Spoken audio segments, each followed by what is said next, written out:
ভাত কাপড়ের দিন সকালবেলা ওই বাড়ি থেকে কি একটা নিয়ম ছিল, তো সেগুলোই এখন পালন করা হচ্ছে। আচ্ছা, আগের ভিডিওতে একটা মিষ্টি বোন কমেন্ট করেছিল ওর নামটা নেওয়ার জন্য, তো হ্যালো রুবিনা।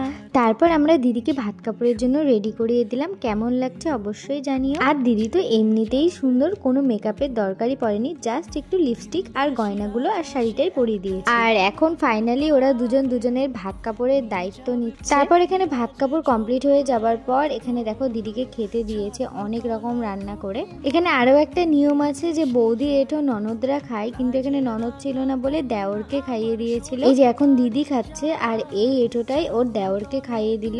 আর ব্যাপারটা কিন্তু ভীষণ ইন্টারেস্টিং। তারপর দিদি আমাদের সাথে একসাথেই খেতে বসে গিয়েছিল। আর এখানে জুয়ের বসার স্টাইলটা দেখো। তো যাই হোক, দিদিকে টাটা বলে আমরাও বেরিয়ে চলে এসেছিলাম। আর দেখো এই ধামসা ব্যাগটা আমার হাতে ধরিয়ে দিয়ে এরা এখন চলে গেছে মোমো খেতে। তো বাড়ি যাওয়ার পথে মোমো টোমো খেয়ে আমরা চলে গেলাম বাড়ি।